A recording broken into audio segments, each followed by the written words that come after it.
Let me ask you something real quick. Last episode, we talked about why you're stuck.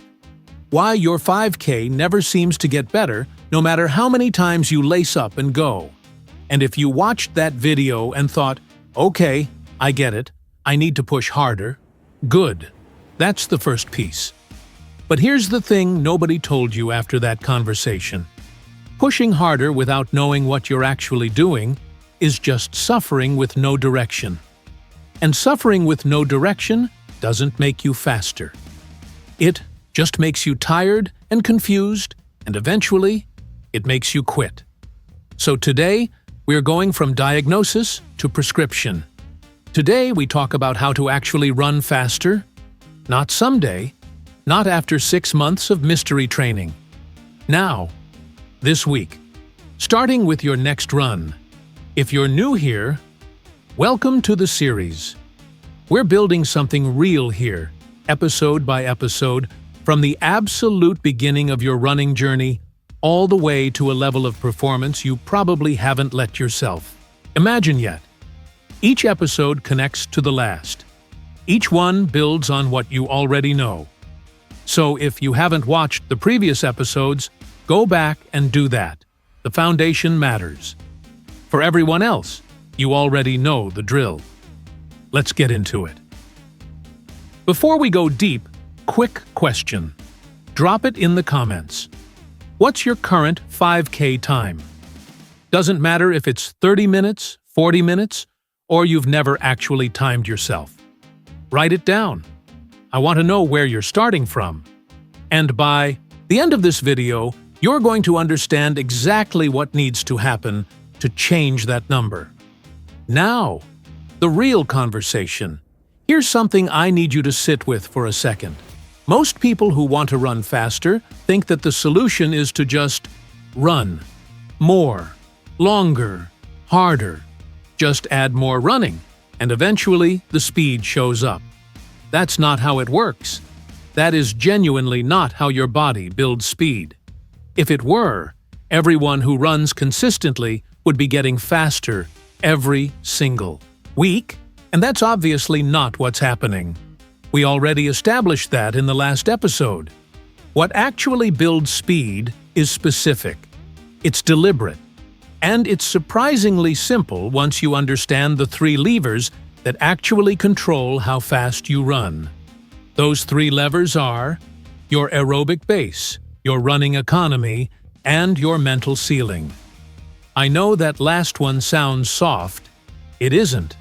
And I'm going to explain all 3 in a way that actually makes sense without turning this into a sports science lecture. Let's start with the aerobic base, because this is where most beginners are completely missing the point. Your aerobic base is essentially how efficient your cardiovascular system is at delivering oxygen to your muscles while you run. The bigger and stronger your aerobic base, the easier it is for your body to sustain effort over distance. Think of it like an engine. A bigger engine can go faster without redlining. A smaller engine hits its limit sooner. When you're a beginner and your aerobic base is small, any real effort feels brutal. Your heart rate spikes fast, your breathing gets chaotic, your legs feel like concrete long before the finish line. And here's the uncomfortable part. Most beginners try to fix this by running faster, when what they actually need to do first is run slower. A lot slower than feels right. And more often. I know, it sounds backward. But stay with me. When you run at a genuinely easy pace, we're talking a pace where you can hold a full conversation without gasping. Your body is building the infrastructure it needs to run fast later. Your heart gets more efficient. Your muscles learn to use oxygen better. Your cardiovascular system expands its capacity. None of that happens when you're always pushing near your limit, because near your limit, your body is just trying to survive the effort, not adapt to it. The easy runs are the investment. The hard runs are when you cash in on that investment. You need both. But most beginners skip the easy runs because they feel unproductive. They feel too slow. They feel like cheating. They're not. They are the foundation. Everything else builds on top of them. Now here's where the excuses start showing up. I don't have time to do extra easy runs. I hear this constantly. But let me reframe it for you. If you're currently running 3 times a week at the same medium effort, all you have to do is make 2 of those runs genuinely easy and 1 of them genuinely hard. You're not adding time. You're changing the quality. That's it. Same number of runs, completely different result. You have the time. You just weren't using it right. Easy running feels pointless. I get it. It feels like you're not doing enough. But here's the logic you're ignoring. The world's fastest distance runners spend about 80% of their training time running at easy conversational paces. 80%. The people who run 26 miles at a pace that would destroy most of us spend most of their training jogging. Comfortably. On purpose. If it's good enough for them, the idea that your easy runs are a waste of time is just ego talking. Let it go. I'll get slower if I slow down. No, you won't. What you'll get is a bigger aerobic base that allows you to run the hard efforts harder and recover from them faster. Slowing down to build speed is a real concept, and it works. And athletes have been using it forever.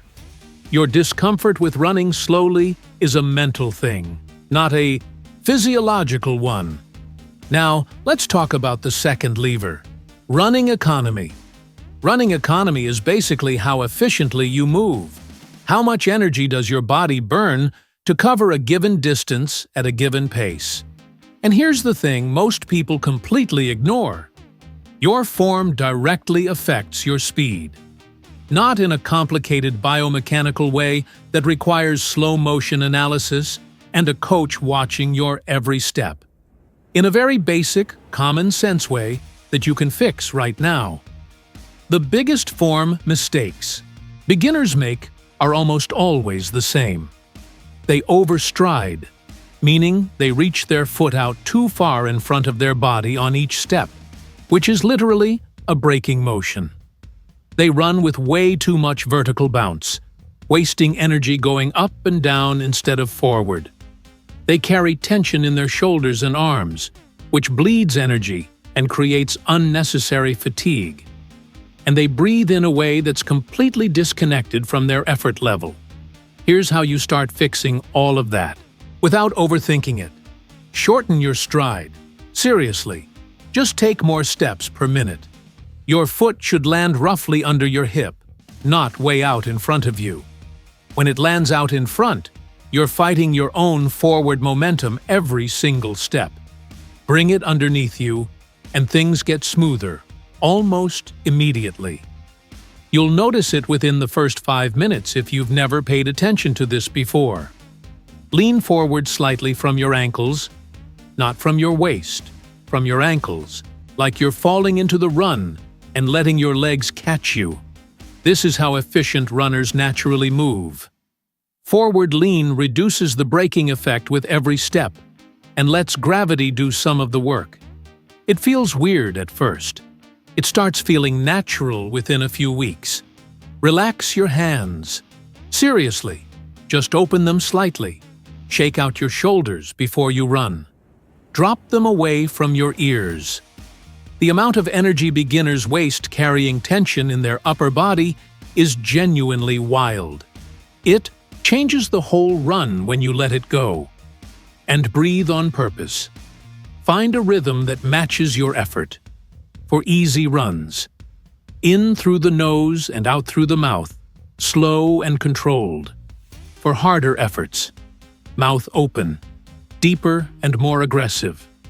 Don't let your breathing just happen to you. Control it. Your breathing tells your nervous system how stressed the situation is. Calm, rhythmic breathing keeps your effort sustainable. Panicked gasping makes everything harder than it needs to be. None of these things require special equipment. None of them cost money. They just require you to actually pay attention during your next run instead of zoning out, which, by the way, is a habit worth building. Being mentally present during your runs, checking in on your form, your breathing, your effort level, accelerates improvement faster than almost anything else. Now, the third lever, the one people dismiss until they can't anymore, your mental ceiling. This is the pace your brain has decided is your limit. And here's the brutal truth. In most beginner runners, that ceiling is set way below the actual physical limit. Your lungs have more capacity than you're using. Your legs have more strength than you're accessing. But your brain, which is designed to protect you from perceived danger, starts sending panic signals early. It says, slow down. It says, this is too hard. It says, you're almost done. You need to stop. And most people listen to it immediately, without questioning it, because the feeling is so convincing. Here's what those signals actually mean at a physical level. Discomfort. Not danger. Not injury. Not medical emergency. Just discomfort. And discomfort is the exact environment where improvement happens. The runners who get faster are the ones who learn to stay in the discomfort a little longer each time. Not ignore it completely. That's how you get hurt. But question it. Have a conversation with it. Ask, am I actually at my limit right now? Or does this just feel hard? 9 times out of 10, there's more in the tank. A lot more. One practical way to start pushing that ceiling: pick a landmark during your next run. A tree, a streetlight, a corner, anything. When your brain tells you to slow down, pick that landmark and commit to reaching it before you make any decision. Just the landmark. When you get there, pick another one. This is called small goal running, and it's one of the most effective mental tools for beginners because it makes the hard effort feel manageable in small pieces instead of overwhelming as a whole. Your mental ceiling will move.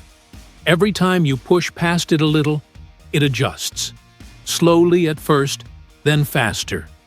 And one day, you'll be running at a pace that used to destroy you, and it'll just feel like a normal Tuesday run. That's the adaptation. That's what you're building toward. So let's bring all 3 levers together in a practical way. For the next 4 weeks, just 4 weeks, here's what I want you to do. 2 runs a week should be genuinely easy. Conversational pace. Build your base without burning yourself out. 1 run a week should be your hard run. Push past comfortable, break the mental ceiling, run that middle section harder than feels safe, and see what happens. And during all of your runs, check in on your form. Short strides, forward lean, relaxed upper body, controlled breathing. Don't try to fix everything at once. Just pick one thing per run and pay attention to it. That consistency of attention over 4 weeks will change your 5K time. I'm not guessing.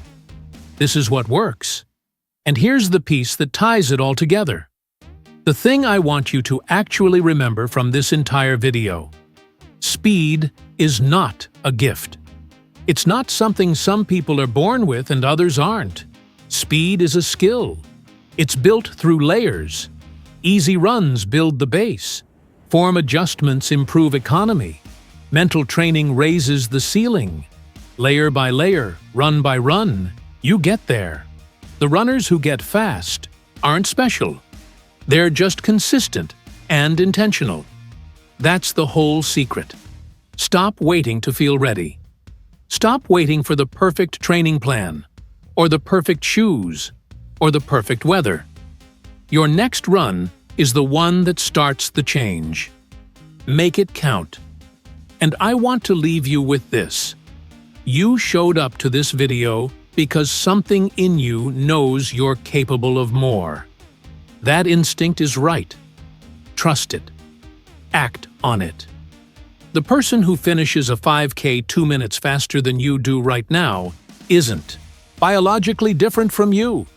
They just figured out what you're figuring out right now. The only difference between where you are and where you want to be is time and the right actions. You have the time. Now you have the actions. Go run. But before you do, here's what I need you to understand about the next episode. Everything we talked about today, the base, the form, the mental game, that's your toolkit. But there's a level above this that most recreational runners never even think about. In the next video, we're talking about what the absolute best runners in the world actually do differently. And I'm not talking about Olympians who are out of your world and irrelevant to your life. I'm talking about principles that filter all the way down to someone running their first 5K in a local park on a Tuesday morning. There's a guy named Eliud Kipchoge. If you don't know who he is, you're about to. And the way he approaches running will genuinely change how you think about every single step you take. That episode is a different level. Don't skip it. Subscribe if you haven't yet. This series is building towards something real, and you don't want to come in late. And before you go, drop your current 5K time in the comments. Whatever it is. No judgment. Just tell me where you're starting. And tell me, after watching this, what's the one thing you're going to change in your very next run? I'll see you in the next one.